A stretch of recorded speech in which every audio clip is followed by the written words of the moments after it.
da LIC do Gestão Nível A, e a gente vai falar hoje sobre gestão de vendas.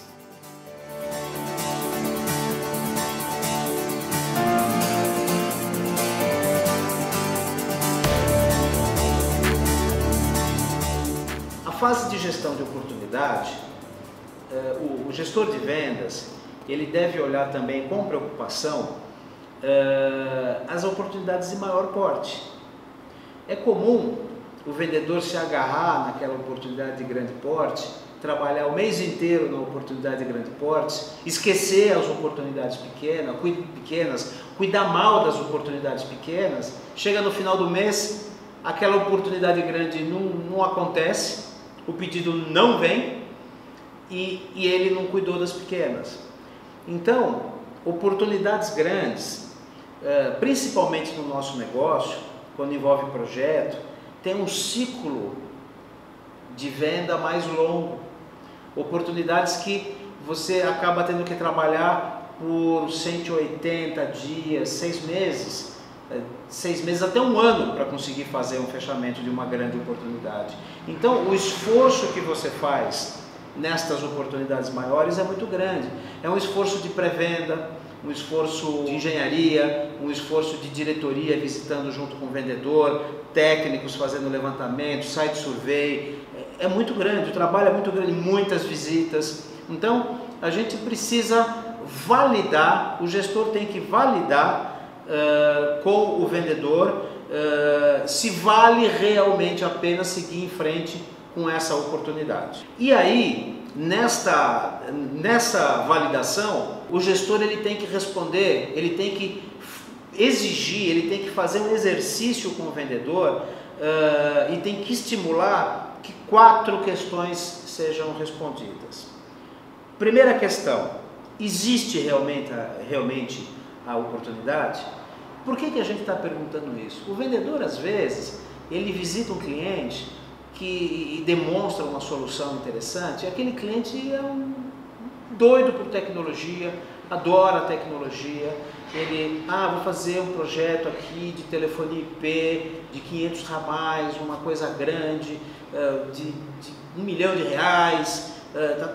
ele dá um trabalho terrível, mas não há um fato motivador daquela oportunidade. O que é um fato motivador? Um fato motivador é o equipamento as instalações que ele está querendo substituir precisam ser trocadas, né? O cliente está tendo problemas técnicos que obrigam ele a trocar aquele PBX-IP ou aquela rede sem fio, ou aquele firewall, ou aquele sistema de CFTV. Ele precisa, por um fato técnico, tem algo que o motive, que obrigue que ele feche isso no curto tempo.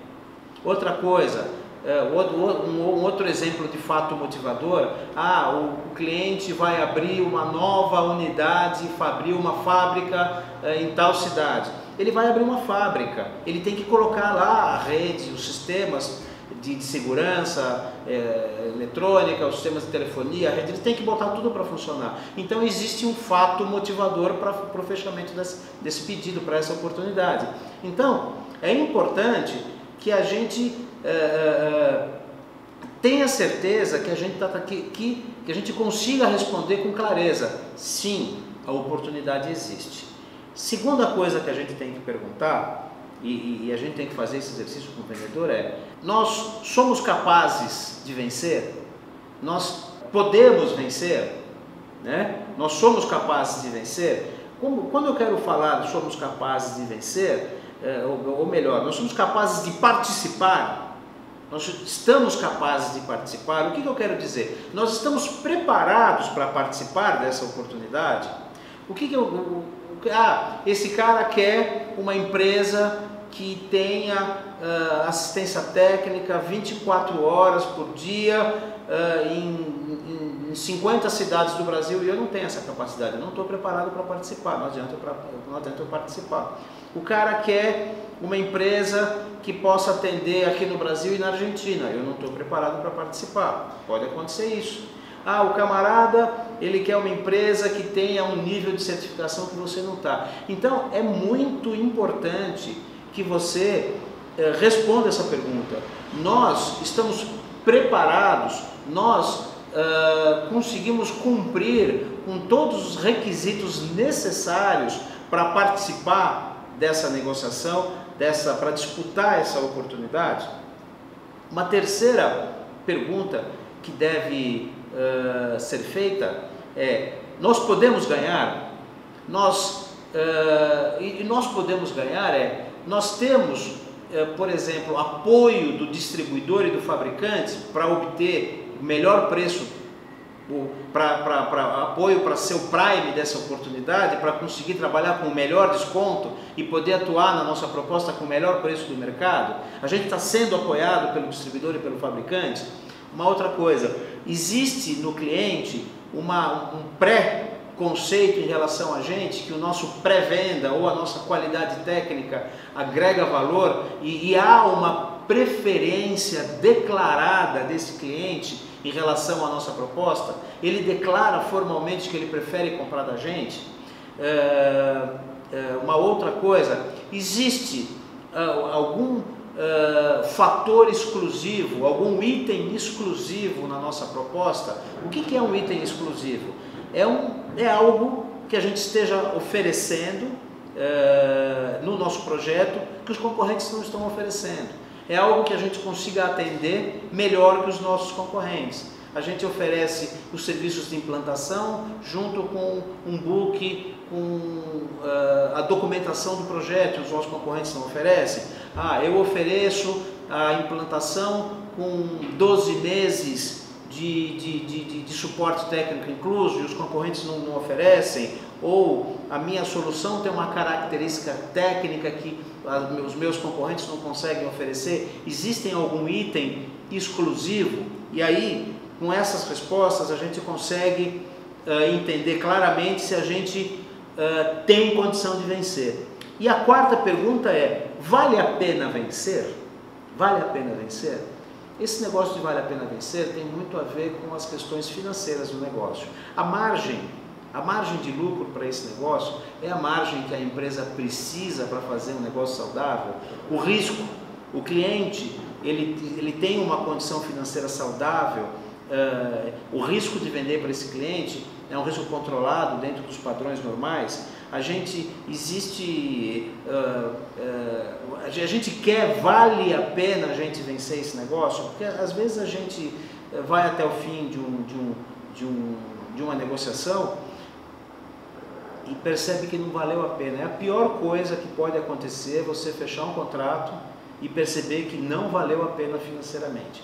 Então, eu sugiro que o gestor faça essas 4 perguntas e valide essas 4 perguntas nas oportunidades grandes, naquelas oportunidades de tempo médio muito alto, que você fica 3, 6 meses, às vezes 1 ano trabalhando, para que você possa declinar daquelas que não valem a pena.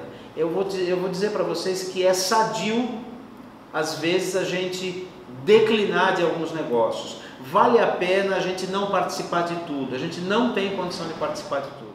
Agora a gente vai falar sobre funil de vendas. Funil de vendas é uma ferramenta que te ajuda a fazer previsões corretas, previsões de vendas para 30, 60, 90 dias. Previsão de venda é uma coisa muito importante na empresa. Tudo que você faz dentro da empresa, tudo que você projeta dentro de uma empresa depende daquilo que você prevê fazer. Você vai dimensionar a sua área técnica para suportar a implantação e o suporte aos pedidos que você está prevendo vender. Você não consegue, você de vendas, não pode cobrar da sua área de operações, da sua área técnica, um nível alto de qualidade de serviços, se você não consegue se comprometer com um pouco de previsibilidade. Previsão de uma empresa é muito importante. E através do funil, você consegue melhorar. Quando você tem um bom funil de vendas, você consegue ter uma boa previsão de vendas, você consegue ter um bom forecast. Vamos lá. De tempos em tempos, você precisa estimular o seu vendedor a limpar o seu funil. O vendedor, ele precisa ter capacidade de demitir algumas oportunidades, alguns clientes que estão lá no funil. Oportunidades que não se desenvolvem, oportunidades que não têm aquele fato motivador de fechamento, que não tem um diferencial exclusivo para motivar o cliente a fechar com a gente, oportunidades que se arrastam há meses e isso ficam inchando, ficam inflando aquele funil de vendas. Quando você consegue garantir que o vendedor tem um funil de vendas limpo, aquele funil de vendas limpo obriga o vendedor a correr atrás de novas oportunidades. Senão ele fica utilizando aquele funil para tentar se vender internamente dentro da empresa, dizendo: não, eu tenho lá 1 bilhão em vendas, em oportunidades no meu funil de vendas, e vai acontecer, a gente vai fechar, e nunca acontece. Então é muito importante a gente validar, a gente acompanhar, para ter certeza que aquelas oportunidades são reais e que elas estão passando por todas as etapas do funil e que elas estão se desenvolvendo, porque senão a gente tem que tirar, a gente tem que limpar o funil. Limpando o funil, a gente tem que trabalhar o forecast. O forecast, ele nos ajuda o forecast é o número, é a previsão de vendas que a gente informa para a companhia, tendo como base as informações que estão lá no funil. Então eu quero fazer com vocês aqui agora uma simulação de uma análise de forecast de um determinado vendedor, para vocês tirarem algumas conclusões comigo. Vamos imaginar um vendedor que tinha 300 de meta, 300 reais, ou 300 mil reais, ou 300 milhões de reais, 300 de meta, e trouxe 270. Ele trouxe 90% da sua meta. Parece que está ok, né? Vamos lá. Ele tinha um funil, ele tinha dentro do funil 2.000 em oportunidades, ok? Se ele tinha 2.000 em oportunidades e trouxe 300, ele conseguiu fechar 13,5% do funil virou oportunidade. Portanto, a gente vai calcular, ele tem uma taxa de 0,135 de eficiência do seu funil de vendas, ok? No mês seguinte, a meta continua 300. A meta continua 300. Mas ele está com um funil de 1.800, não é de 2.000. Quanto que ele vai vender? Se a gente considerar a taxa de eficiência dele de 0,135, isso é 13,5% do seu funil, ele vai vender 243. Perceberam? 81% da meta. Este vendedor, com 1.800 no funil e com uma taxa de 0,135 de eficiência do funil, ele teria que ter um funil de 2.222 para fechar a meta. A gente tem condição de ajudar esse vendedor. Se a gente gerir o funil e se a gente gerir o forecast, se a gente fizer o forecast com ele, a gente não precisa chegar no final do mês para orientar o vendedor e para saber que esse mês ele fez 90% e o mês que vem ele vai fazer 81%. Se a gente olhar o forecast e se a gente analisar a taxa de eficiência dele, a gente vai perceber no início do mês que de 90% ele vai cair para 81% da meta. Então, a gente tem como ajudar esse vendedor. De que maneira que a gente ajuda esse vendedor? Estimulando, desde o início do mês, que ele trabalhe mais na prospecção, para aumentar o funil, para conseguir chegar a próximo de 2.200, 2.300, aumentando a possibilidade de ele chegar no final do mês com o atingimento dos 300 de meta. Se a gente não fizer nada com esse vendedor, o que vai acontecer nesse mês é que ele não vai bater, ele vai entrar num círculo vicioso de queda que, se você não tomar cuidado, fica irreversível e você perde ele. Porque ele não vai prospectar, ele vai começar a atender, fechar, a vender todos os pedidos que nem um maluco. Ele vai correr atrás de venda, através de fechamento que nem um maluco, não vai prospectar e com a taxa de eficiência dele, ele vai vender menos. Vamos falar um pouco sobre recrutamento e seleção. talvez o maior desafio do gestor de vendas. Se você acertar no recrutamento e seleção, com certeza já cumpriu, já fez 50% do seu trabalho. Acompanhe o recrutamento, pessoalmente. Acompanhe as entrevistas, acompanhe as dinâmicas de grupo. Não terceirize. Quando eu digo não terceirize, mesmo que seja uma equipe terceirizada, uma empresa terceirizada ou uma sua área de RH, acompanhe de perto. É muito importante. Uma das coisas mais importantes. Se você errar no recrutamento e seleção, você perdeu muito tempo e dinheiro. Veja só, um vendedor novo que você contrata, você demora 180 dias para treiná-lo e para colocá-lo na média de produtividade da tua equipe. Se esse cidadão que você contratou deu errado, você perdeu os 180 dias, você vai demitir esse profissional e vai contratar outro. Só que, em média, você demora de 3 a 4 meses, de 90 a 120 dias para conseguir contratar outro. Então você perde mais 120 dias. E quando você contrata, você demora novamente 180 dias para conseguir treinar e fazer com que esse profissional atinja a produtividade média da equipe. O que eu estou querendo te dizer é que uma contratação errada te obriga a conviver um ano com uma peça a menos. Então, é muito importante. Invista tempo no recrutamento e seleção. Sobre capacitação, muito importante. Não permita que seu vendedor visite cliente sem estar devidamente treinado. O vendedor é a sua empresa dentro do seu cliente. Ele está te representando dentro do seu cliente. O vendedor ele tem que saber, com muita fluência, contar a história da empresa, contar declamar sobre o histórico, sobre as principais conquistas, tem que saber falar sobre os produtos e serviços. O vendedor tem que estar treinado, ok? Vendedor contratado, treinado, capacitado, você vai ter que acompanhar. Então vou falar um pouquinho aqui sobre as reuniões de acompanhamento. E eu vou sugerir que você tenha na sua agenda, você tenha agendado com sua equipe de vendas 4 tipos diferentes de reunião de acompanhamento. A primeira reunião que a gente vai falar é a reunião geral de vendas. Essa reunião é com a equipe toda e ela deve acontecer no primeiro dia útil do mês. Sempre no primeiro dia útil do mês.